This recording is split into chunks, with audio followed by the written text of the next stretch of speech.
Querido Pai, infinita bondade, nosso Mestre Jesus, nossos irmãos da espiritualidade amiga, nossos irmãos falangeiros, que possam sempre estar conosco, nos assistindo, nos amparando, nos incluindo, e que dentro dessa oportunidade possamos sempre estar atentos para essas orientações que chegam até nós. Que possamos a cada momento da nossa vida terrena se fortalecer, fazendo de cada situação que deparamos, as que nos deixam felizes, as que nos deixam tristes, aborrecidos, que possamos levá-los como experiência da nossa vida. Que a vida é uma escola. E aqui nós vamos aprender, se inspirando nos valores que o nosso Mestre Jesus nos deixou, que resume tudo na palavra do amor. Em todos os momentos, possamos, ó Pai, refletir pensando no nosso próximo, onde quer que ele esteja, nos presídios, nos hospitais, perambulando pelas ruas, nos lares, no seio da família,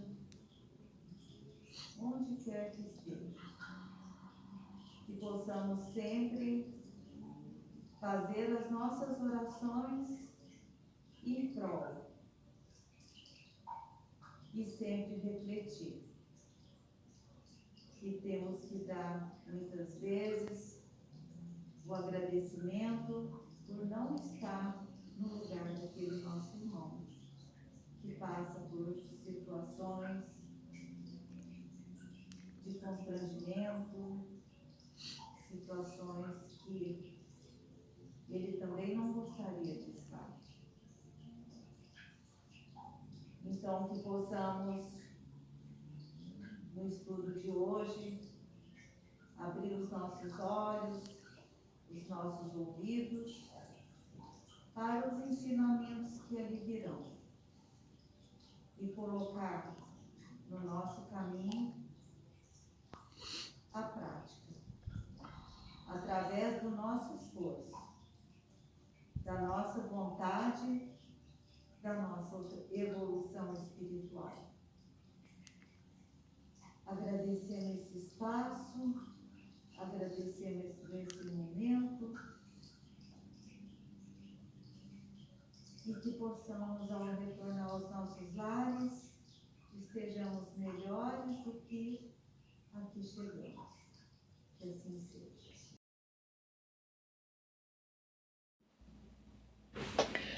Antigamente chamariam esta casa de centro de mesa branca. Não é mesa branca. Aqui é muito mais que um centro de mesa branca. É um centro de mesa aberta. Uma mesa aberta a todos os espíritos. Uma casa aberta a todas as cores, todos os amores, todas as falanges que trabalham sob a luz do Pai, guiadas pelo amor, sob o comando do Mestre Jesus e dedicadas a diminuir o sofrimento de todos os que aqui vêm buscar auxílio, alento, conforto, cura, conhecimento, compreensão, sejam encarnados ou desencarnados. Um arco-íris de luz se irradia sobre esta casa, sobre esta mesa. Mesa aberta, como aberto é o amor, como aberta está a porta que leva à melhoria e à autotransformação. Que a luz do amor ilumine todos os corações que aqui vêm buscar respostas e cura. Que seus corações e mentes se abram, assim como esta casa se abriu para recebê-los, assim como esta mesa está aberta a todos os irmãos. Que assim seja. Mensagem recebida em 22 de setembro de 2021, durante a prece feita pela Meire no início da aula de educação mediúnica. Boa noite a todos, sejamos todos bem-vindos, um baita grupo.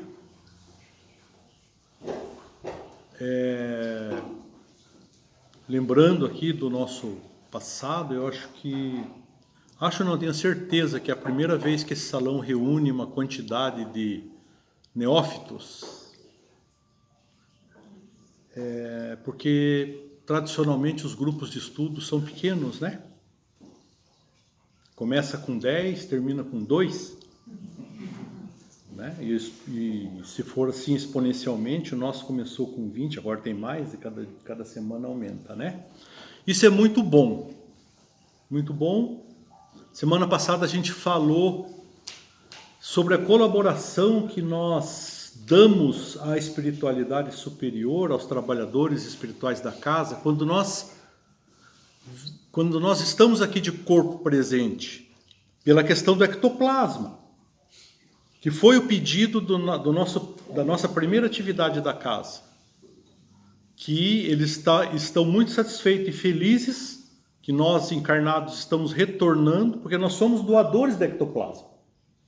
E ectoplasma é matéria-prima para os medicamentos, para os curativos, para os atendimentos que são feitos aos espíritos. Lembram que eu falei que aqui é um pronto-socorro espiritual, né? E onde os espíritos são trazidos para cá, principalmente aqueles em condições mais difíceis de desencarne, né? Então, a espiritualidade com certeza está parabenizando a todos nós por essa grande oportunidade que nós estamos dando para eles. Trazendo energia e levando energia, uma troca, sempre vai ser uma troca, né? Temos mais irmãos novos, sejam bem-vindos ao nosso estudo, à nossa casa. Muito bom ter vocês aqui conosco, muito bom, muito bom. E isso nos faz nos sentir mais responsáveis ainda, por passar com bastante fidelidade aquilo que nós sentimos e aquilo que nós pensamos. Falamos bastante nisso semana passada, o objetivo do grupo, aonde que a gente quer chegar. Espero que todos tenham assistido, eu coloquei o vídeo lá no grupo do WhatsApp. Quem não assistiu, assista, porque vai ser uma sequência, né? Então hoje eu já emendo naquilo que a gente falou semana passada. E, eventualmente, aqueles de vocês que não puderem comparecer, vamos supor na quarta-feira que vem, a gente grava e vocês assistem e não perdem aquilo que está sendo falado naquele dia para dar continuidade. O que eu disse, principalmente? Eu disse que aquilo que vai ser falado aqui, que vai ser transmitido, faz parte de um aprendizado particular. Um aprendizado da casa, da nossa casa, do Centro Espírita Irmãos do Caminho, que foi agregando histórias, valores, trabalhadores espirituais, e que foram direcionando a casa, norteando a casa dentro daquela ideia inicial do Pai Jacinto, quando ele pediu para fundar o Centro Espírita, para nós aprendermos Kardec. Então ele já faz ali naquele pedido dele, você vai fundar um Centro Espírita. E nós precisamos, quando ele fala nós, ele se inclui. E hoje eu entendo que ele inclui uma infinidade de espíritos que precisam ter acesso a essa lógica kardeciana que a gente falou bastante na semana passada, para que a gente possa fazer e executar as nossas funções, né, dentro da área da religiosidade, da mediunidade, com a responsabilidade que o Kardec norteia as bases da intercomunicação entre os desencarnados e os encarnados, da nossa responsabilidade em relação à casa, em relação ao próximo, em relação a Jesus, a espiritualidade como um todo. Então, eu preciso nesse momento, e eu vou usar esse nosso tempo para isso, para trazer para vocês algumas experiências que nós tivemos, porque vocês podem pensar assim, tá, ele está falando de experiências de construção, de aprendizados dentro da casa. Mas como que isso aconteceu? Né? Os espíritos chegavam aqui na mesa mediúnica, se manifestavam, orientavam, como que isso acontecia? Então eu vou contar algumas situações e dentro dessas situações nós já vamos pensando algumas coisas de Kardec, algumas coisas da doutrina espírita, para que a gente possa já compreendendo tudo isso, né? Primeira vez que o Pai Jacinto manifestou, que foi no Evangelho no Lar, lá em casa, que eu contei para vocês, ele falou uma coisa que hoje me faz entender, 23 anos depois, e pensar muito. Ele fala assim para mim, você vai fundar o centro, assim, assim, assado, e quem vai estar no portão daquela casa, sempre, vai ser o caboclo pena branca. Né?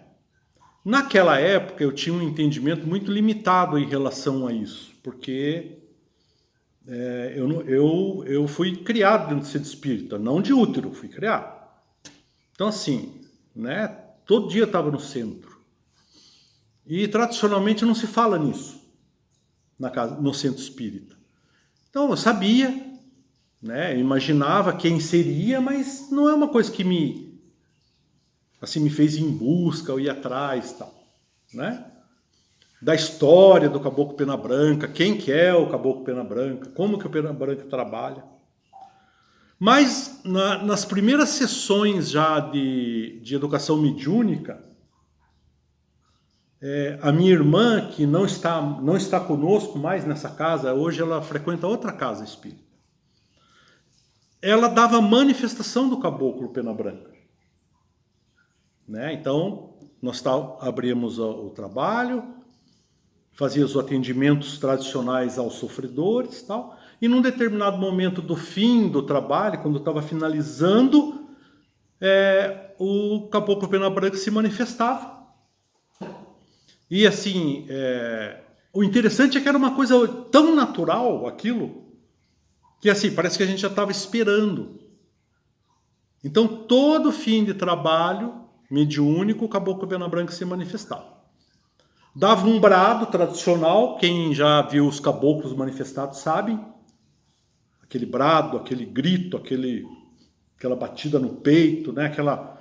Aquela parece uma bomba de energia, né? Que flui a partir desse momento.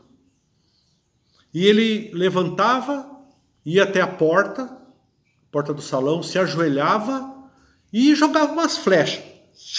E ele fazia assim. Mas não falava um A. Nunca falou. E eu também nunca perguntei. Porque me dava a impressão que ele tinha uns 3 metros de altura. Eu falei, eu não vou perguntar nada, tá ótimo. Tá bom assim, né? Mas sentíamos a energia. E aquela energia dissipando, né? Aquele peso do trabalho, do atendimento aos sofredores, né? Que deixam as energias densas e pesadas aqui no ambiente. Então, era uma tradição. Sempre o Caboclo Pena Branca vinha. E depois de um certo tempo, quando a minha irmã saiu, foi para outra casa, se desligou daqui, nós não tivemos mais a manifestação. Mas a energia, a força dele, a gente sente. Ainda naquele mesmo, né? E a gente vai compreender hoje que não é um personagem, é uma falange. É uma falange de espíritos que trabalham com a força desse caboclo. Né? Então não é o mesmo pena branca que está ali, mas, né, como existe esse movimento de evolução, porque nós evoluímos aqui e evoluímos no plano espiritual. Por que esses espíritos trabalham no plano espiritual? Porque eles estão atrás de aprendizado. Eles também estão se aprimorando, estão evoluindo. Então, a todo momento, nós estamos aprendendo, né? Novas possibilidades, novas situações. Então, esse contato era um contato assim que a gente começava a perceber como que é a energia dos espíritos. Né? 23 anos depois, com esse contato mais próximo, eu não tenho evidência. Não tenho mediunidade de corporação, não tenho mediunidade. Praticamente eu sou uma pedra, né? Mas eu aprendi a perceber a energia. Veja como que é. E parece que eu sinto a energia na pele. É uma coisa sensitiva, né? Então eu sei quando é o seu João Caveira, eu sei quando é seu Tranca-Ruas, né? Que eu estou falando daqueles que estão mais próximos de mim. Sei quando é seu Pena Branca, quando é seu Ventania, quando é a Cabocla Jurema, porque são energias diferentes. E você vai com a prática, você vai tendo essa percepção, né? E mesmo não tendo nunca ido a um terreiro. Nunca me aproximei de um médium dando a manifestação de um falangeiro, né? A não ser no caso que eu contei, bem recente, né? Lá no terreiro que eu fui convidado pela nossa irmã para ir. Então a gente vai começando a perceber que essa construção, esse entendimento e essa familiaridade com esses espíritos, ela surge aqui dentro da casa.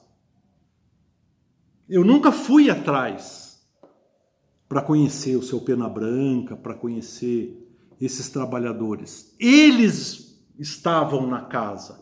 Eles iniciaram a casa a partir do momento que foi fundada.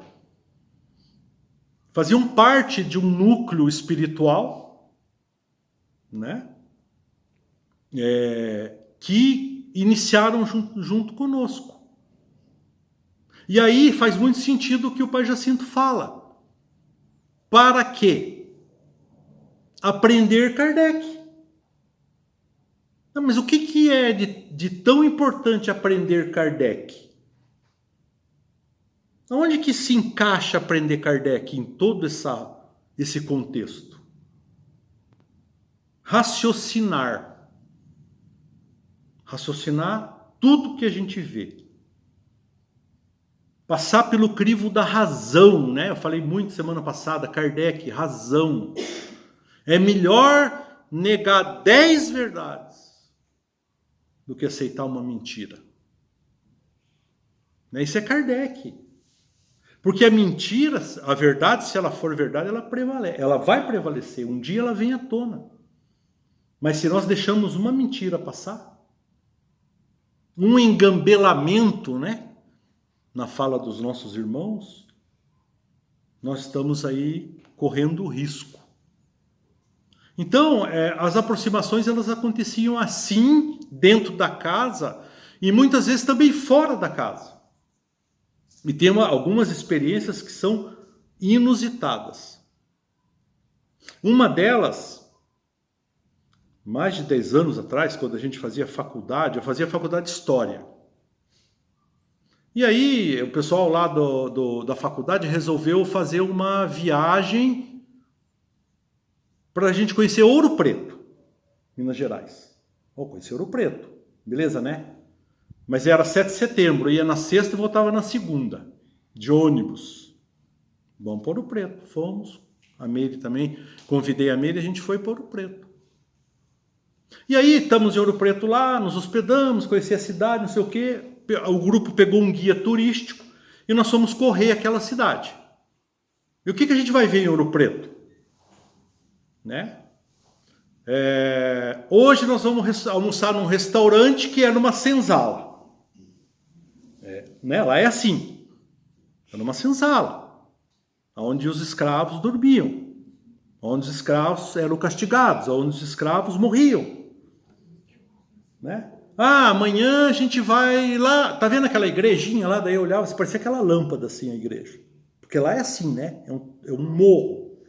Aí a gente olhava e via a igrejinha desse tamanho, então nós vamos lá naquela igreja hoje. Chegava na igreja, o guia então, hoje está aqui o pessoal do IFAM, Instituto do Patrimônio Histórico Nacional, escavando o altar-mor da igreja. Por quê? Porque quando eles foram fazer uma reforma no altar, eles encontraram ossadas de negros escravos, da época que essa igreja foi construída, há trocentos anos atrás. Teve um desmoronamento, os escravos ficaram lá e reconstruíram em cima. Né? E eu absorvendo aquilo ali. Então, vamos na senzala agora vamos lá onde desmoronou tal, e daí vamos lá na Mini Mariana. Tem centenas de milhares de escravos que desencarnaram dentro dessa mina, nos desmoronamentos, nas explosões. E aquilo durante o dia, cabeça. E aí uma hora eu cheguei pro guia turístico, foi tão engraçado, né? Eu falei assim, escute, você sabe me dizer, aqui em Ouro Preto tem algum centro espírita? Ou algum terreiro, alguma coisa? Ele disse, não, aqui não tem. Porque o catolicismo aqui é extremamente forte e rígido, e eles não permitem. Aí eu assim, meu Deus, aonde que esses espíritos vão achar um pronto-socorro espiritual para serem atendidos, resgatados? E fiquei preocupado, encasquetado com aquilo. Só tinha igreja, um catolicismo extremamente tradicional, né? Porque a região é extremamente tradicional. Aquelas igrejas banhadas a ouro. E eu fiquei com aquilo na cabeça. À noite, jantamos, fomos dormir, não sei o quê, e me deu uma vontade, assim, de dar uma saída, assim, meio na rua, na varanda. A saída do lugar que a gente estava, lá, como é tudo morro, né? Dava para ver a cidade, assim. Dali de onde eu estava, da janela, tal, via a cidade toda. E eu pensando, né? Naquela quantidade de escravos desencarnados. Porque Ouro Preto, na época do ciclo do ouro, tinha uma população quase do tamanho do Rio de Janeiro, na época. Porque todo mundo foi para lá garimpar ouro. Né? E levava os escravos e tal. Aí eu falei assim, bom, lá em Curitiba, a gente tem, né? Atua, né? Trabalha num hospital espiritual que presta atendimento aos espíritos que precisam ser resgatados e amparados e tal. Então eu vou fazer uma oração, né? E se for, né, da vontade sempre de Jesus, de Deus, que a gente possa ajudar com essa oração, com uma energia, algum alívio, né? Porque ficou impregnado aquilo em mim. E fiz uma prece simples, agradeci a oportunidade de estar ali, conhecer aquele espaço. E que eu estava preocupado, porque aquela região ela não tinha assim, um entendimento da vida espiritual necessária para ajudar aqueles espíritos que estavam presos ali. Né? Então, eu me colocava à disposição e colocava à disposição essa casa aqui para, oportunamente, né? Tipo, vai um ou outro que vai comigo. Uns 10 dentro do ônibus cabe. Vamos para Curitiba, lá a gente atende. Uma coisa assim. Né? E tal, fiz a oração, fiz a prece, fui dormir, aquela coisa toda. Segunda-feira, domingo, voltamos para Curitiba. Segunda-feira, tradicionalmente, tinha o nosso grupo mediúnico aqui, na casa. E aí, estamos nós aqui fazendo um grupo mediúnico, atendendo, não sei o que, manifesta um espírito. Eu estou aqui agora para agradecer ao senhorzinho branco que foi de tão longe para nos libertar. Saiba ele que mais de um mil. Como é que é? 1.000 que fala? Era 1.000, mas ele falou de outra forma. Né?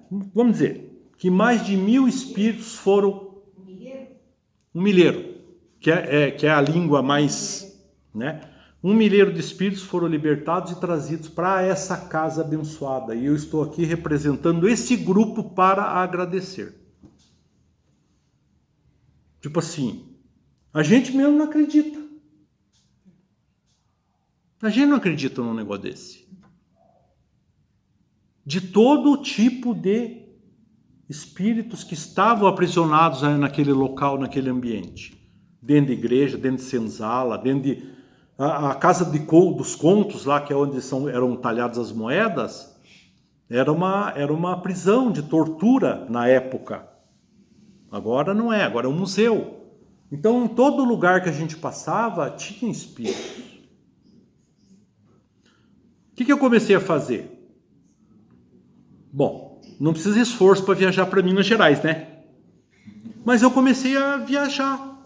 Amor, vamos conhecer Minas? Mas a minha intenção não era mais o turismo. O que eu fiz? Eu fui na livraria espírita, que era ali na Praça Osório, comprei lá um monte de CD, que na época era CD, de palestra do Divaldo, do Raul, desse pessoal todo, levava laptop, levava o projetor aqui do centro, que tinha um velhinho aqui. Então, na cidade que a gente... Hoje, onde que nós vamos hoje? Ah, vamos lá na Cidade dos Profetas lá. Esqueci o nome agora. Congonhas. Chegava lá em Congonhas, ficava no hotelzinho lá, fazia a nossa prece, ia dormir, eu ligava a palestra, o projetor na parede, e os espíritos vinham assistir a palestra, porque em Congonhas também não tem centro espírita. E aí, quando a gente voltava, o que acontecia? A manifestação do agradecimento. Isso foi uma coisa que foi acontecendo. E a gente andou algumas cidades, né? Turismo espiritual. Algumas cidades levando essa palestra no laptop, do jeito que dava, e fazendo, e não sei onde que eles cabiam, no porta-malas do carro, como é que vinham. Claro que é uma brincadeira, né? Quando a gente faz isso, se abre um portal, né? Um túnel, vamos entender, e eles são trazidos para cá. Então, assim, as experiências, elas aconteciam assim, aqui dentro ou fora daqui. Ah, a gente vai visitar uma igreja.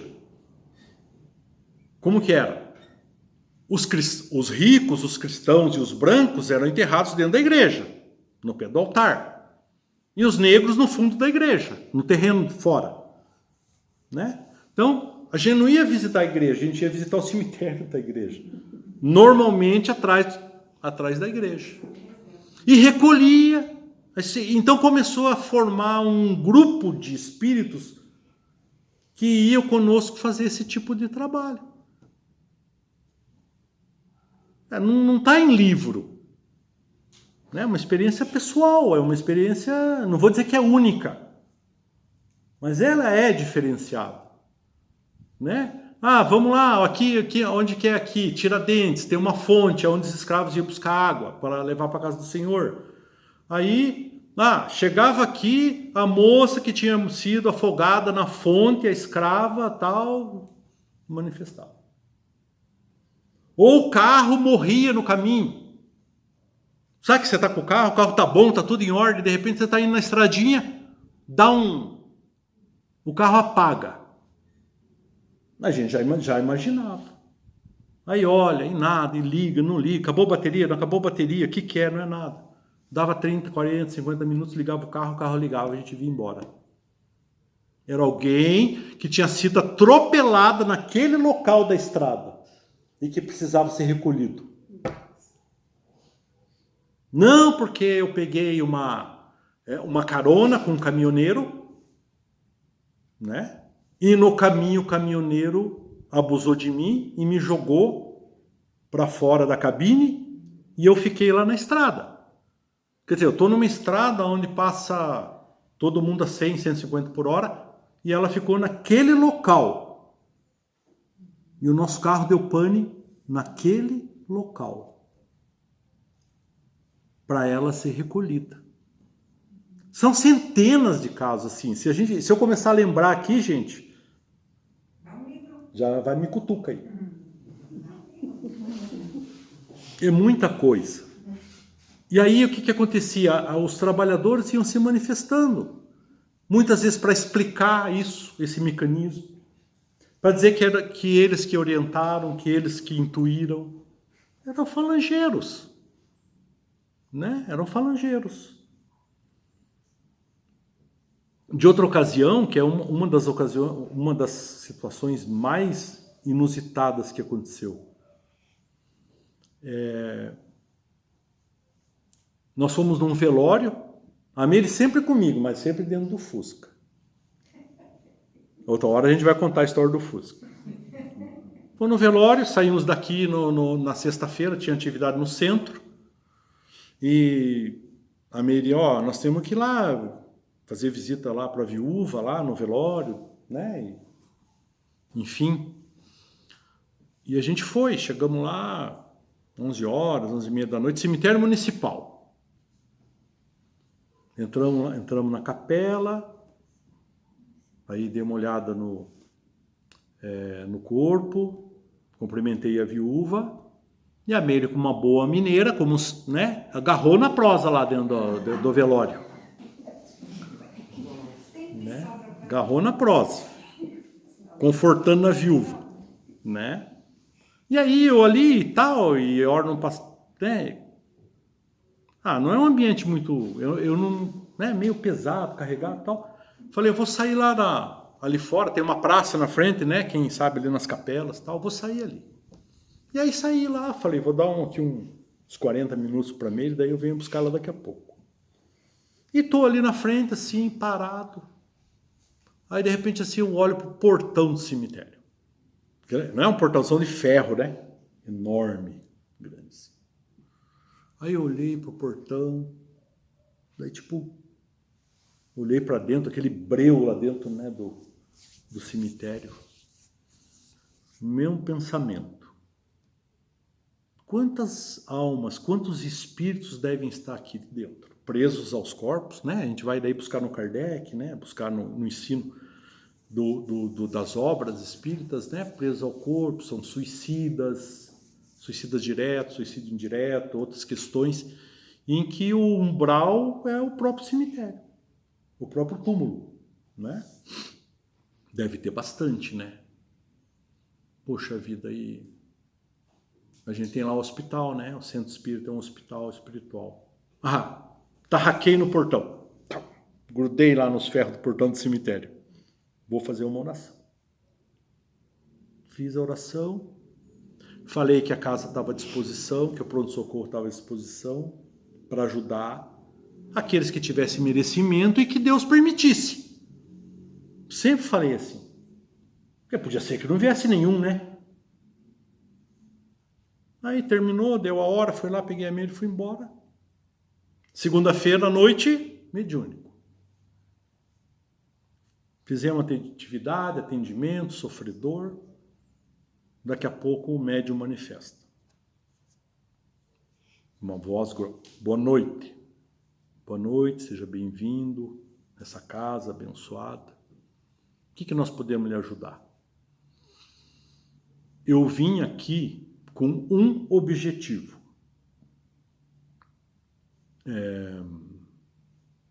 Eu cuido de um domínio e nesse domínio desapareceram mais de 300 almas. Desse jeito. Pro meu lado, né? Ixi Maria. Vai que eu abri o túnel errado, não veio para cá. Agora tô lascado, né? Brincadeira. Mais de 300 almas e o meu superior mandou eu dar conta. Porque eu estava no plantão daquele dia, cuidando daquele domínio. e fui atrás do endereço vibratório, da energia, né, que se formou nessa saída, e cheguei até aqui. Eu assim... Então, e o senhor está gostando do que o senhor está vendo?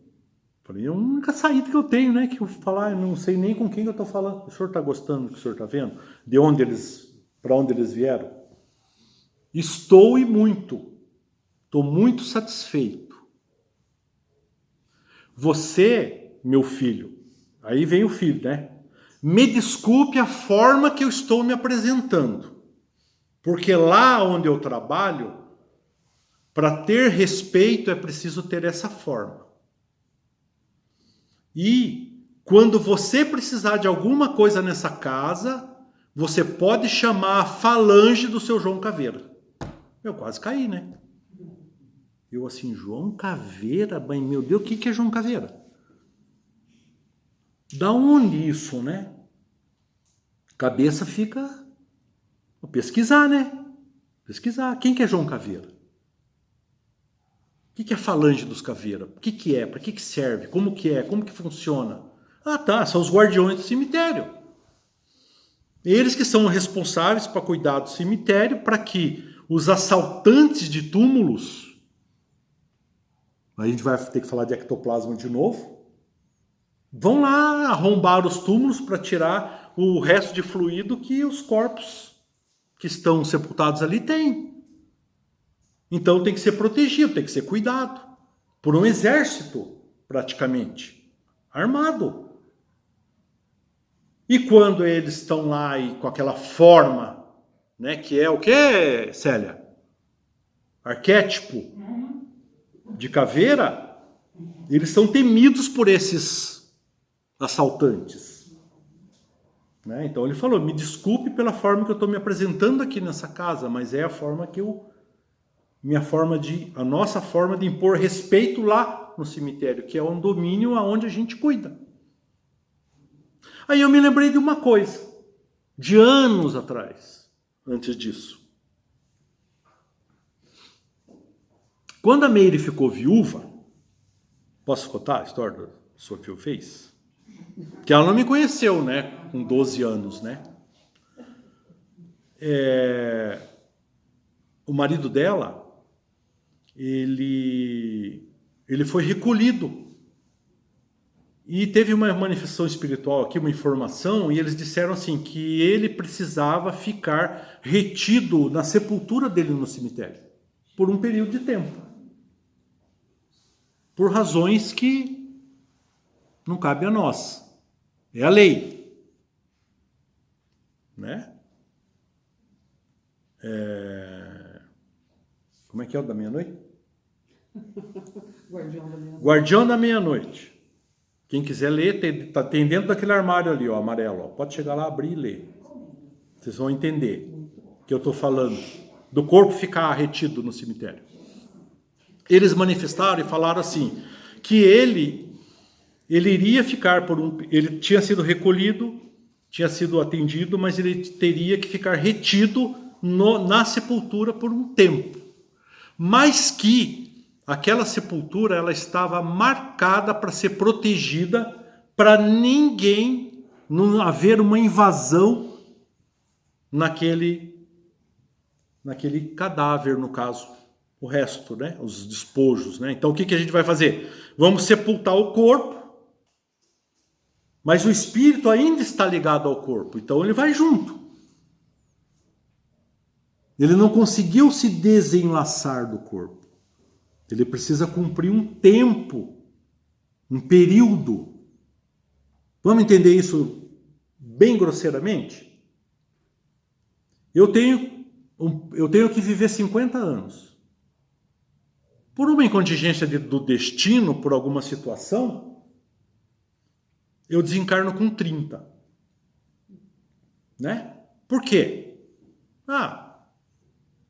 Eu adiantei o meu desencarne porque eu bebi demais, eu adiantei porque As viagens que eu ia para Camboriú no fim de semana, eu ia com o carro a 200 por hora e me arrebentei na serra. O que mais? Fumei tanto que me fiz uma pulmonar. E eu tenho um prazo ainda. Eu tenho fluido vital que me levaria a viver 50 anos. Mas eu desencarnei com 30. Então eu tenho, é que nem uma pilha, que ainda tem 20 anos de fluido vital, que precisa ser cumprido, é uma lei. Vai ser cumprido aonde? Junto ao corpo. Junto ao corpo. Então 20 aninhos sendo cuidado pela falange dos caveiros no cemitério. É comum isso. É comum. Por que vieram tantos espíritos do cemitério trazidos para cá? Que estavam cumprindo, com o tempo já cumprido, alguns por misericórdia divina, a gente não sei dizer caso a caso, mas que foram libertos. Mas quantos ficaram? E quantos chegam lá todo dia? E esse povo não precisa ser cuidado? Não precisa ser protegido? Claro. Né? Porque senão chega quem lá? Um espertalhão, né? E acaba arregimentando um grupo de espíritos e levando para trabalhar para eles, para ser escravo. E vamos ler nos livros espíritas daí o que acontece. Né? Eles nos arregimentam. Eu ajudo você a se vingar lá do cara que, né, roubou tua mulher lá, botou veneno lá para você morrer, para ele ficar com a esposa, para ela ficar viúva. Eu te ajudo. É mesmo? Você me ajuda? É. Ah, mas como é que é isso? Não, depois você faz um servicinho para nós aí, a gente resolve seu assunto aí, depois você nos ajuda também. Existe isso, a gente desencarna às vezes em uma situação de fraqueza, né, descompensado, e estamos sujeitos a isso. Se não existir um cuidado conosco, no atual nível nosso evolutivo, é fácil nos convencerem a mudar de lá. Né? Então, ele falou para mim, quando você precisar, é só chamar a falange do seu João Caveira. Pô, legal, né? Não acha? O que é o problema? Né? O problema é sério. Por quê? Qualquer problema que eu tiver, quem que eu vou chamar? Não é assim que funciona? Vocês não vivem chamando aí alguém? Vive chamando alguém. Quem? Quem vocês confiam. Né? Então assim, eu tenho um problema no trânsito. Valei-me, seu João Caveira. Né? Eu tenho uma briga com a Meire lá. Valei-me, seu João Caveira. Eu tenho um problema de saúde, valei-me, seu João Caveira. E vou começar a chamar seu João Caveira para tudo que é lado, para resolver os meus problemas que eu tenho que resolver. Eu estou mentindo ou acontece? Acontece. Né? E eu vou chamar tanto seu João Caveira que ele vai ficar tão... Não vou mais. Ah, mas alguém vai. Se ele precisar puxar a orelha também, puxa. Claro. Claro. Saibamos pedir, para não pedir errado. Eu arrumo a confusão, esse é o João Caveira que vai resolver meu problema. Eu me estrepo, e ele que vai resolver meu problema. Jesus que vai resolver meu problema, Nossa Senhora que vai resolver meu problema, os caboclos que vão resolver meu problema. Eu bebo a vida inteira, eu fumo a vida inteira. Eu faço sexo adoidado a vida inteira. E aí, eles que vão resolver o nosso problema. Você acha? Não. Mas eu chamo. E quando eu chamo, sempre tem um ouvido ouvindo. Estão entendendo onde eu quero chegar? Sempre tem alguém ouvindo, interessado no meu assunto. Vou contar uma historinha. Outra, não é da cerveja. Essa história é um fato real. Ela está no livro dos médiuns, da codificação kardeciana. Lá no círculo do Kardec, Sociedade Parisiense de Estudos Espíritas. Tinha um grupo de médiuns, de trabalhadores, como nós aqui, que frequentavam lá a Sociedade do Kardec. E tinha um senhor que era médium. E aconteceu um caso inusitado na casa dele. No quintal da casa, numa árvore, tinha um ninho de pintacilgo. Passarinho pintacilgo. Com 3 filhotinhos. Então era a mãe que tinha chocado os ovos e 3 filhotinhos. E aquela pessoa, próxima do Kardec, próximo ali, acompanhava aquilo ali. Ah, tem um ninho, ia lá, olhava, põe a cadeira, tá chocando, nasceu os filhotinhos, oh, que beleza, né? Que bonita natureza. Acontece que um belo dia, um gato descobriu o ninho. Foi lá, subiu na árvore, derrubou, comeu os filhotinhos e comeu a mãe. Normal, né? Eu fico rezando para sabiá não fazer ninho aqui, porque o Simba e o Leão aqui, tem 2 gatos aqui, sabe? Comeu. E o homem chegou lá no dia da sessão, mas sim, que nem a tua carinha, Célia, mais ou menos. Ai, pai, por que você está chateado? O Kardec perguntou. Então, tinha um ninho lá de pintacilgo com os filhotinhos e tal. E o gato comeu. Kardec. Então vamos invocar a mamãe Pintacilgo para ela contar a história. Pega o livro dos médios e lê. Porque o Kardec era muito inteligente.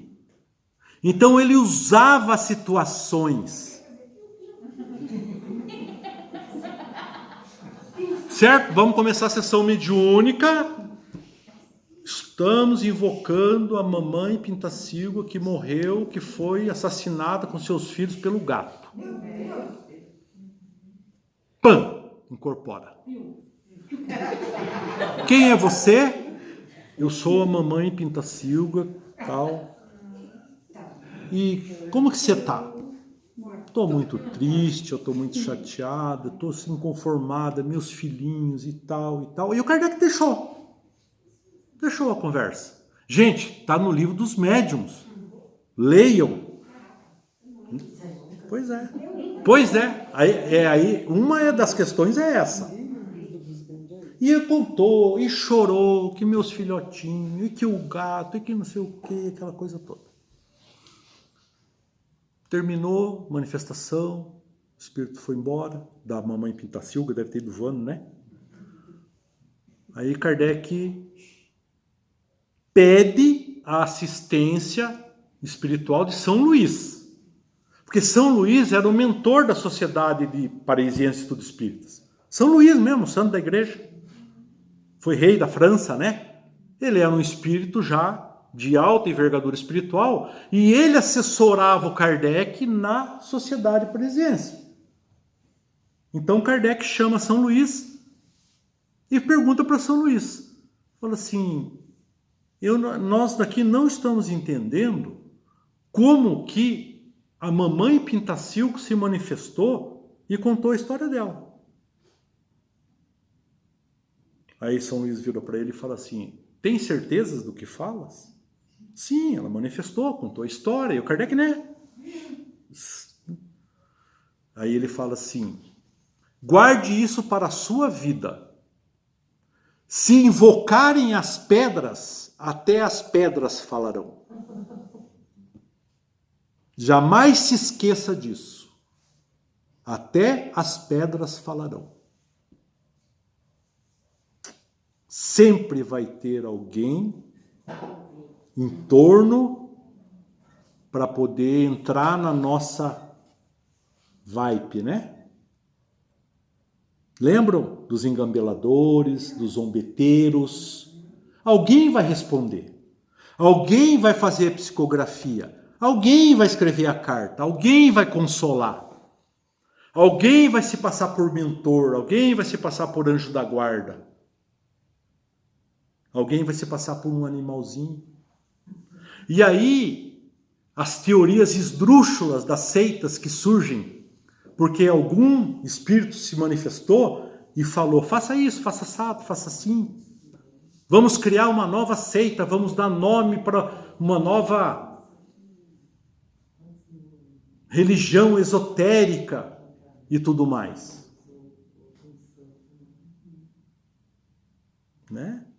Então, eu tenho assistência, então eu tenho amparo, eu tenho apoio do seu João, tenho, não só do seu João, graças a Deus, de tantos outros, mas eu não posso sair chamando eles em cada esquina para resolver problemas que são meus, exclusivamente meus.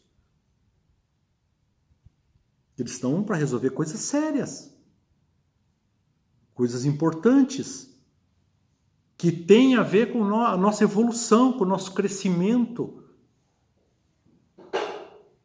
Então, e por isso que Kardec fala, negue. Não, vindo dos espíritos, negue. Até que ele prove. Porque se ele for realmente, ele vai provar. Por A mais B, que está certo. Então, esse é o grande problema da mediunidade hoje. Né? Com o advento do espiritismo e o mau entendimento da mediunidade, todo mundo se arvora a conversar com espíritos. Em qualquer lugar. Em qualquer ambiente. Numa crendice que chega muitas vezes a ser ridícula, é ignorante, é ignorância de conhecimento. Negue. Né? Então as pessoas saem a caças aí de psicografias, de cartas, de recados, em qualquer lugar. E vão encontrar o quê? Um monte de espíritos querendo se aproveitar da situação.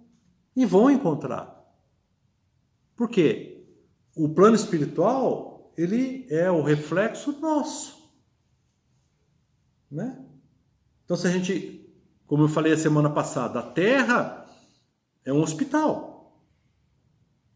Porque nós todos estamos adoecidos, internados na Terra por alguma razão. Alguém discorda? Acha que deveria estar em Júpiter e veio errado para a Terra?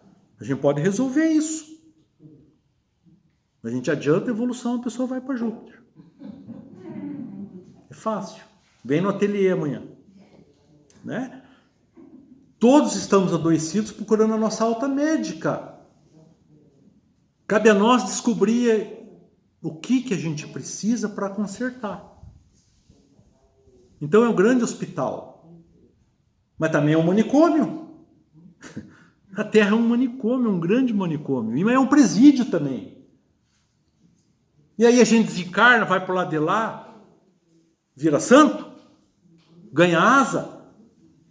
Ou vamos ser os mesmos do lado de lá, com os mesmos defeitos, com os mesmos erros, com as mesmas fraquezas. Vamos ser os mesmos. E da onde vem essa ideia de que a crença de que os espíritos vão resolver o nosso problema? Porque aqueles mesmos que teriam condição de resolver o nosso problema devem estar extremamente ocupados com coisas mais importantes. Então, de vez em quando, ele dá uma passadinha, olha, tipo assim, deixa mais um pouquinho. Deixa a mãe dor modelar. E a gente está procurando a cura. Mas o que nós precisamos não é da cura. Nós precisamos ser modelados pela dor, que é uma ferramenta de Deus para aprimoramento do espírito. Vou te dar uma doencinha. Câncerzinho, leve. Pra você aprender a ser mais humilde. Câncerzinho. Vai ser bom? Vai. Desde que não se revolte, né? Deus me mandou isso, eu não mereço, Deus não existe, Deus não... Né? Segunda-feira manifestou. A gente estava falando sobre o seu Exu do Lodo, tal, Nanã, que estava com as velas de Nanã acesa aqui, daí fiz um contexto a respeito daquilo, né? E falei que uma das experiências muito grandes que eu tive aqui, nem sabia que eu estava falando, foi um dia que o seu Exu do Lodo se manifestou na mesa mediúnica e falou assim para mim: filho, eu vim buscar um monte de espírito, mandaram eu vir buscar aqui. Porque a situação deles é tão complicada que eles estavam meio que... Como é que é quando os rebeldes no hospital? Não respeita o silêncio, não respeita a hora de dormir, a hora de rezar, não respeita nada. Tocando terror. E eu vim buscar. Pediram para mim vir buscar. Então, tô olhando aqui, não é coisa boa. Vamos ver se o lodo resolve. Vamos deixar lá no lodo por um tempo, vamos ver se resolve. Tomara que resolva. Posso levar? Claro que o senhor pode. Né? Obrigado pela assistência, pelo apoio, pela força. Nunca imaginava. E pensando, que nem eu pensei do seu João, né? Quem será que esse Exu do Lodo, né? Do lodo? Mas, pô... Parece uma, né? Do lodo. Mas aí eu lembrei dos livros do André Luiz, dos pântanos, aonde lá eles estavam passando, daí só escutava ali uns gemidos, me ajude, daí diz que uma hora dá uma iluminada lá, tá só os olhinhos de fora. Poxa, Kardec, espiritismo puro. Alguém que cuide então desse lugar, né? Se assim como no cemitério tem que ter alguém que cuide para que não exista um assalto, lá no pântano do umbral também. Estou falando de espiritismo? Estou, né? Então também tem. Tem lá um cara que cuida. Aí terminamos de estudo, a nossa discussão. E sempre aconteceu isso aqui. Teoria, prática. Aí que é construídas as teorias aqui dentro. Por quê? O seu Exu do Lodo traz tira um lá, um espírito lá, e manifesta. Segunda-feira agora. Onde que já se viu? Deus não existe. Um lugar daquele. Tá saindo barro, tá saindo lodo de mim, meu Deus, que sujeira, que imundice o espírito aqui. Se o inferno existe, o inferno é o céu, porque aquilo lá... Aí eu falei, mas você tá sozinho lá? Eu sozinho não, mas tem um monte de gente gritando, gemendo. E sabe o que é o pior? Ele olhou para mim. Um monte de soldado em volta, olhando. Tudo lá de braço cruzado, olhando, cuidando. Cuidando do quê? Do que eles estão cuidando? Vendo a gente lá se acabando, sofrendo. Aí, né, tipo, deu o recado, falou, e que era aquilo que era a nossa teoria do estudo. Falei assim, pois é, né, meu irmão, mas... Que bom, né, que você está aqui. Saiu de lá do lodo, né? Agradeça a Deus. Que agradecer a Deus o quê? Eu não vou agradecer a Deus é nada. Que Deus que é esse que larga a gente lá? Só veio para ser exemplo. Não veio para ser socorrido. Né? Porque a própria vibração do espírito, né? Então, como tem, né? Cada local, cada ambiente, aí diria, né, o seu tranca-ruas, né? Em vez de pôr soldado lá em volta do pântano, nós vamos levar as freiras para ficar cantando lá? hosana nas alturas, lá no umbral? Não, tem que ser soldado. Porque vira e mexe vem lá um bando de espírito das trevas para fazer escravo. E aí tem que proteger, tem que defender, tem que cuidar. Então tá lá meu painho cuidando daquele domínio abençoado, porque aqueles aqui internados, muitos deles que não se arrependem, que não recomeçam, já tem endereço certo. É a lei. Então quando a gente brinca e fala assim, tudo bem, André Luiz ficou 8 anos no umbral, que é o exemplo clássico que a gente tem, que está no livro, né, no nosso lar. Quem leu sabe que ele pensava, mas eu não fiz nada para estar aqui, né? Eu não fiz nada para estar aqui. Suicida! Não, mas eu não me matei. Eu não dei um tiro na cabeça, eu não cortei os pulsos. Não... Suicida, suicida. Por 8 anos ouvindo isso. Cada um de nós vai ter o seu umbral. Né? Pode ser na sepultura do cemitério? Claro que pode. Tá, é bem guardado, é bem... Eu acho até, honestamente, se eu pudesse escolher, eu preferia ir para a sepultura do cemitério. Lodo. Tem o cocuruto, sim. Né? Ali, você sabe que o cemitério é bem cuidado, é protegido, é amparado, é assistido. Todo dia passa alguém com uma planilha lá. Essa aqui, mais 20 anos aqui só. 20 anos é rápido. Tudo é cuidado, tudo é assistido, tudo provém de Deus. O nosso Pai é um provedor. Essa passagem por umbral é por acaso? É perda de tempo? Lá é o... Por que chama a igreja chama de purgatório? De purgar, pôr para fora. A gente desencarna com aquilo que está impregnado de ruim, a gente vai para um local onde a gente põe para fora, onde a gente purga aquilo, elimina aquilo. Por isso que ele fala, o seu Exu do lodo, vamos levar lá para o lodo e ver se salva alguma coisa. Porque o que é o lodo? O elemento terra. Um dos 4 elementos da natureza. Deve ser que nem aquelas lamas medicinais que dizem que tiram as coisas. Não, né? os miasmas. Os miasmas. Quanto mais miasma ser retirado, mais tempo naquela região. Quanto menos, menos tempo. Né? Parece uma areia movente.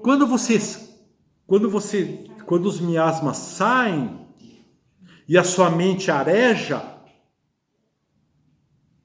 acalma, abranda, você começa a pensar que nem o André Luiz.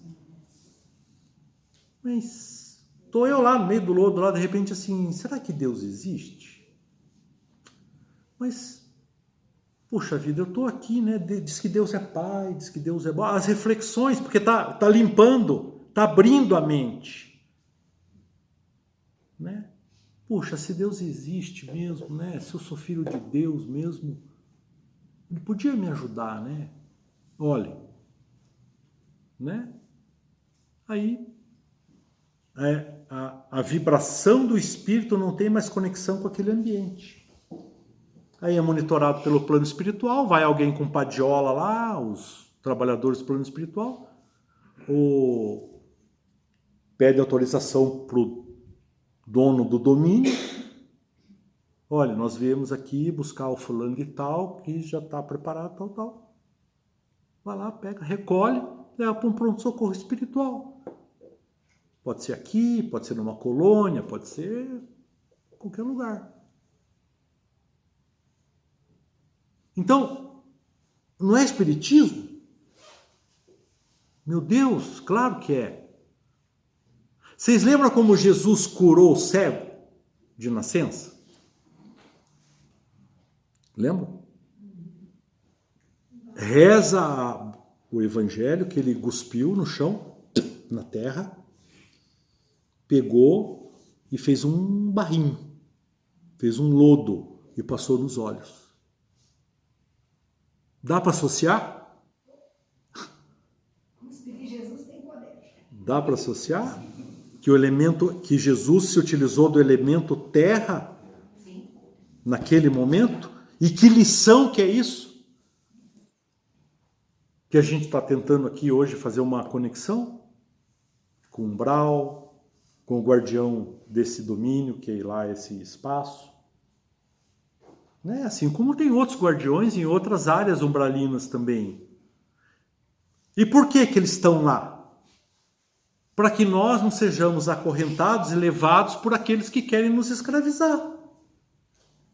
Então eles estão lá nos protegendo, cuidando para que a gente consiga cumprir aquela etapa purgatória a contento.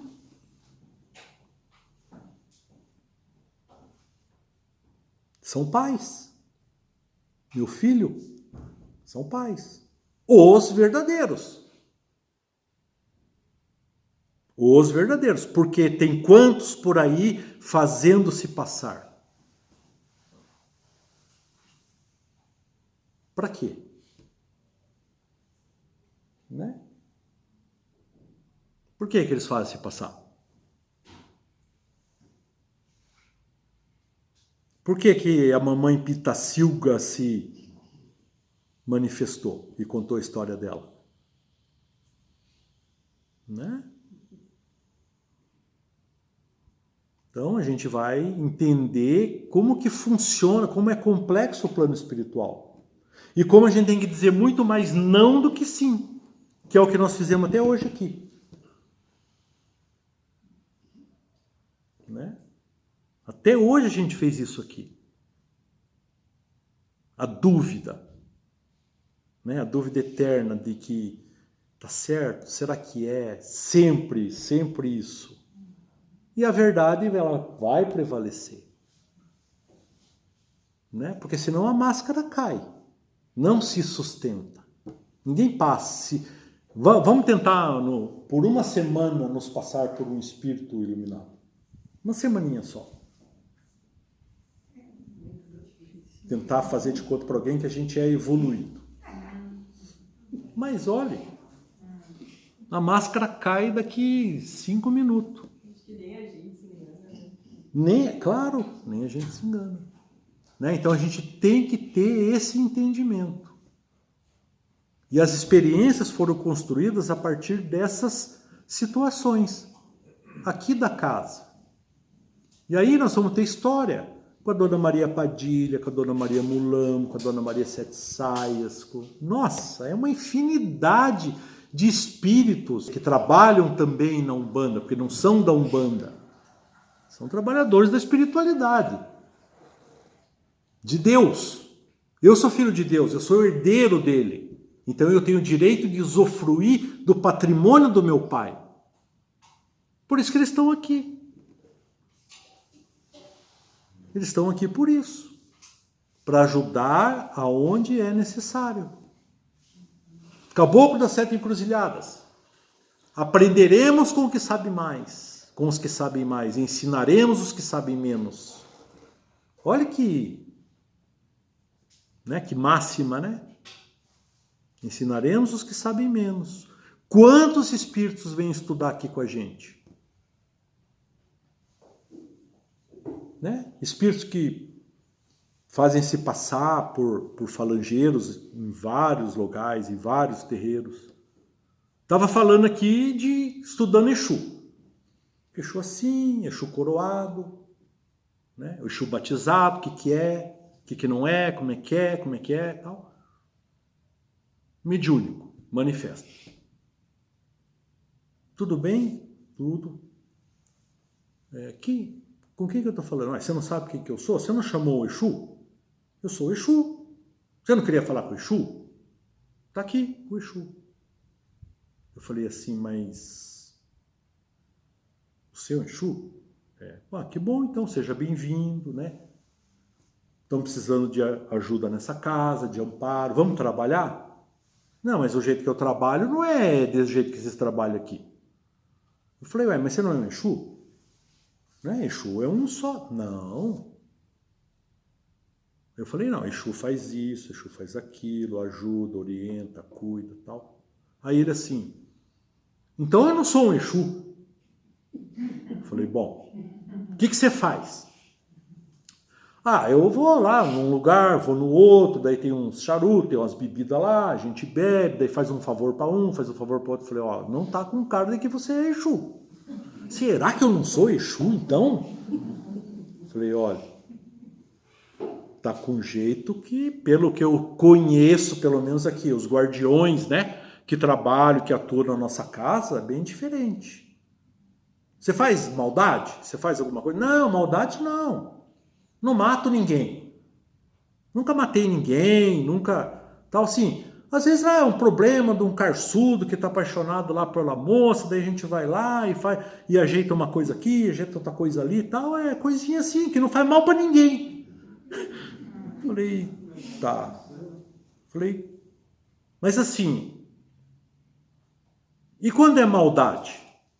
Não, quando é maldade de matar, de acidentar, eu não faço.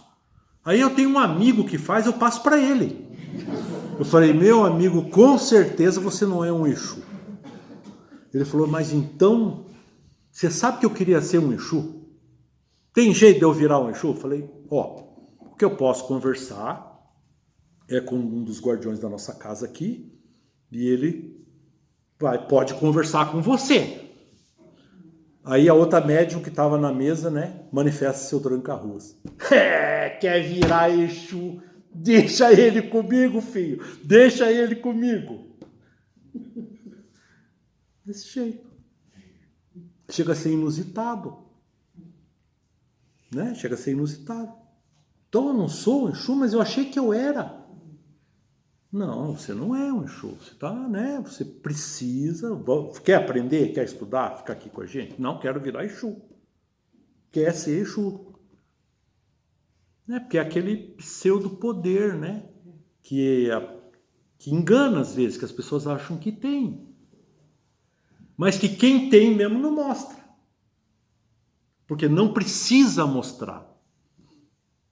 Né? Esse poder, essa força, ela aparece, ela prevalece sozinha, por si mesma. Não é porque eu estou acostumado com os Exus e os guardiões tão amorosos. Não. Quando tem que dar o recado, eles dão. Porque é o recado que o pai vai dar para o filho que está... Né? Aquele pai sério, que educa, que quer o melhor para o filho, não chama às vezes a gente? Vem cá, senta aqui, vamos conversar. Dedo na cara, não estou gostando do que você está fazendo. Não é assim, é assim. Mas esse é o amor. Né? Não é aquele que vai nos ajudar a fazer aquilo que não é bom para nós. Esses são os verdadeiros. E as experiências acabam provendo de todas essas situações. Uma a uma. Gravadas, todas elas. Casos e casos, estudos, e depois remonta, e daí existe a prática, depois vem a conexão das coisas, né? Tudo é feito aqui na casa. Então isso que nos dá base para falar, argumentar aquilo que a gente quer trazer aqui para vocês. Criar esse olhar, desconstruir essas ideias que surgem na cabeça da gente. Né? Que aqui o centro espírita ou a igreja não vai curar ninguém de doença nenhuma. Não se iludam que a gente vai chegar aqui e vai ter um milagre. Né? Quem estudou sabe. Jesus não fazia milagres. Jesus não fazia. Porque o que é o milagre? O milagre é a derrogação da lei divina de causa e efeito. Né? Então, se eu estou nesse momento com essa doença, é porque existe uma lei que está cobrando em mim a sua dívida. Aí chega alguém supremo e fala assim, não, eu não precisa mais. Você está curado.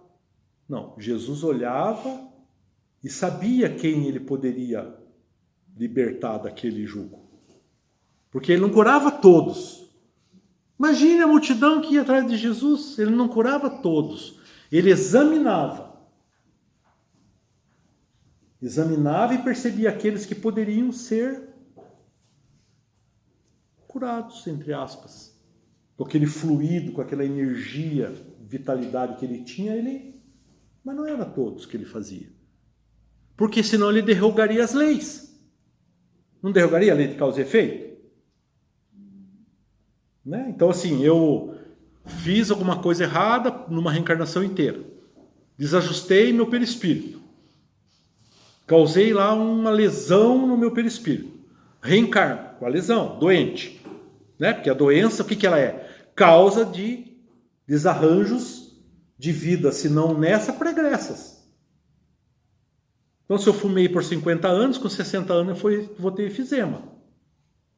Agora, se eu já nasci com aquilo, Kardec vai falar, se a causa da aflição não está nessa vida, está na vida anterior.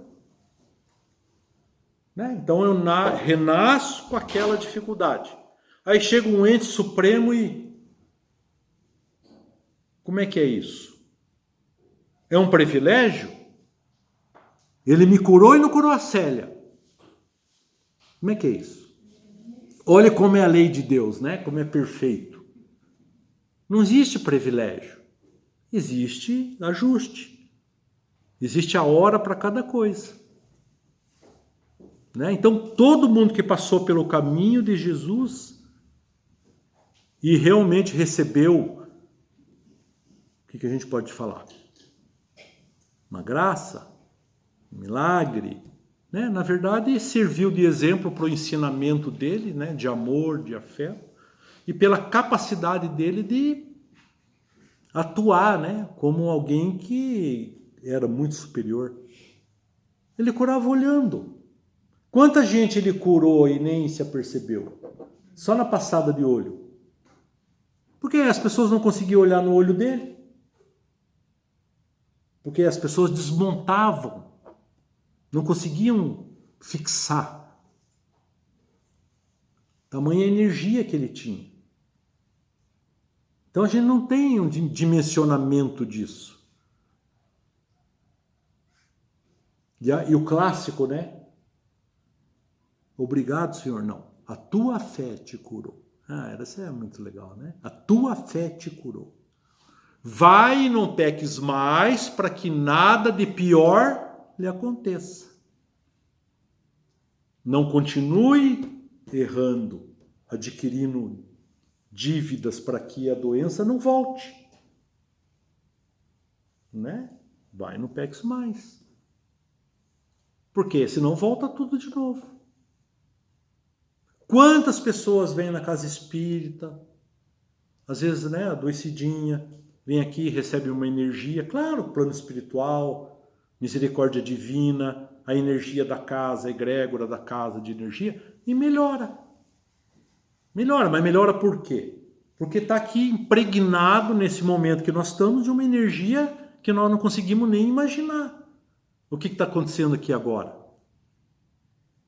Cirurgias, tratamentos, libertação de obsessores, seja lá. Mas sai no portão a mesma velha pessoa de sempre. Acontece de novo. Volta tudo de novo. Porque não existe a mudança, né? Que é necessária para melhor, é a mudança. Então, se eu faço uma coisa que me faz mal, eu tenho que parar de fazer aquilo. Senão eu continuo me desajustando. E aí eu vou chamar seu João, seu Tranca, Maria Santíssima. Claro que não. Porque a derrocação das leis universais não pode ser feita por ninguém. Nem Deus faz. Porque ele criou as leis imutáveis. É imutável, ela não muda. Né? São leis físicas. Né? Você atira a flecha. Como é que você faz ela voltar? Né? Não tem, não volta.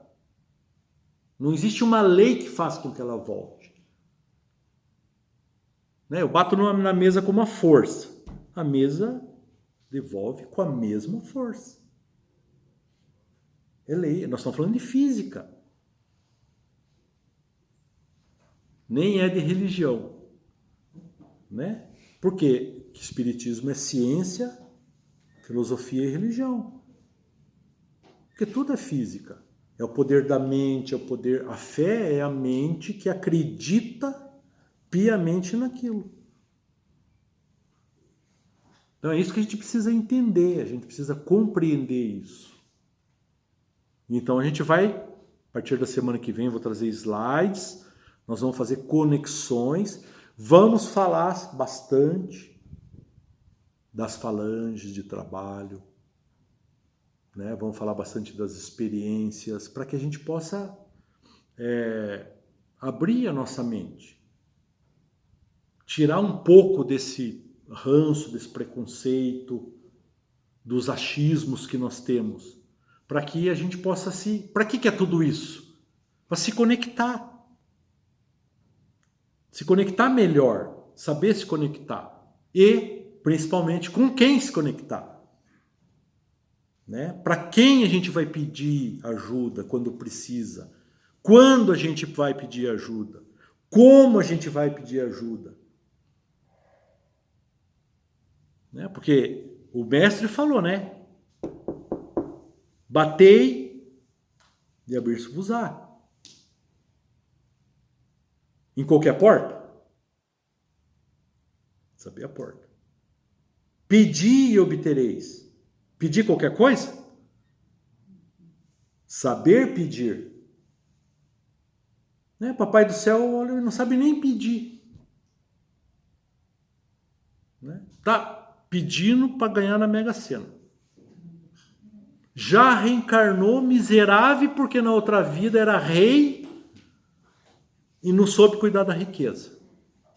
E quer ser rei de novo. Vai desgraçar de novo.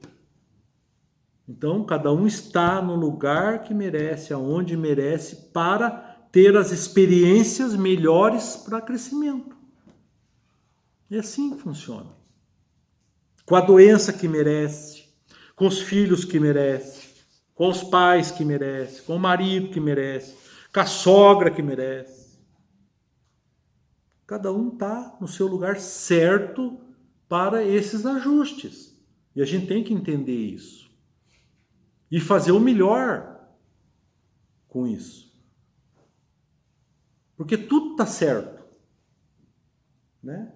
Se para algum de nós fosse melhor estar, por exemplo, hoje, lá no culto da Igreja Universal, a espiritualidade teria arranjado um jeito de nós estarmos lá e não aqui. Né? Quando às vezes seu tranca-ruas fala para mim, filho, às vezes nós ficamos ali naquela cabeça, anos, intuindo. Você tem que encontrar um centro espírita de Muro Verde. Você tem que encontrar um centro espírita que o muro é verde. Muro verde. Sonha com muro verde. Acorda com muro verde. Aí passa uma década. Aí a pessoa chega para um amigo e fala assim, será que... Você sabe se tem algum centro espírita em Curitiba que tem muro verde? Uai, lá o centro que eu vou cortar cabelo, o muro é verde. É assim. Né? Então eles nos orientam, nos direcionam para o que a gente precisa. Sempre. Tá certo. Sempre. 9h30. Eu fiz uma promessa que eu não iria passar do horário hoje. Tem as moças, as senhoras, e os senhores também, né, que vieram aqui direto do trabalho. Não foram passar nem em casa ver os filhos ainda. Viu a Pintacilga lá, se tá lá no ninho, não tá? Então, assim, semana que vem nos reencontramos, vamos fazer o vídeo para mandar para aqueles que não vieram e vamos dar continuidade. Com mais conteúdo daí, né? Me justifiquei, daquilo que é necessário para que a gente possa levar para frente o nosso estudo. E aí a gente vai compreendendo cada vez melhor, né? E praticando também. Temos que exercitar isso, pensar nisso que está sendo falado, né? E contrapor também, porque eu não falei ainda, mas vocês têm o direito de levantar a mão, né? E olhem, isso eu não entendi direito, ou eu não concordo, né? Dentro de uma maneira sensata, de uma maneira sadia, de uma discussão boa, né?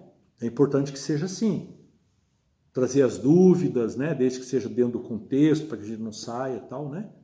E nos encontramos de novo na semana que vem, tá bom? Agradeço de coração. Estamos, né, seu João? Muito felizes com todos vocês aqui. Muito ectoplasma está sendo trabalhado hoje para atender os nossos irmãos que estão chegando, que estão precisando de remédio, medicamento. Isso é muito bom. É uma coisa que a gente dá de graça e que a gente tem à vontade também, né? Fiquem bem, que Jesus abençoe vocês.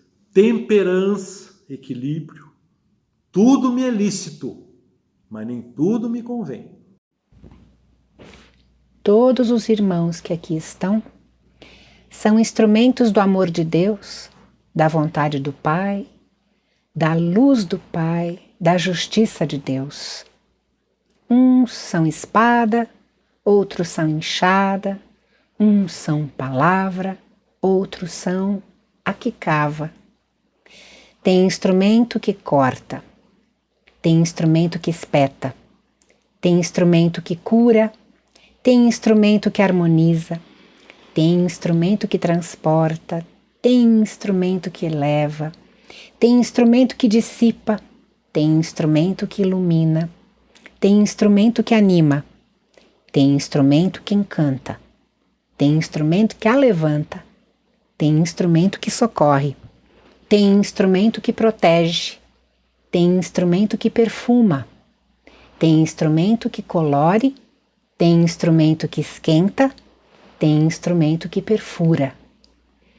Tem instrumento de todo tipo, para todo tipo de trabalho. Cada um faz o que é necessário para que a vida siga seu curso. Todos são importantes, todos são necessários. Todo instrumento que faz o que precisa, para o que foi criado, serve à vontade do Pai, serve ao seu Criador. Mensagem recebida em 22 de setembro de 2021, durante a aula de Educação Mediúnica.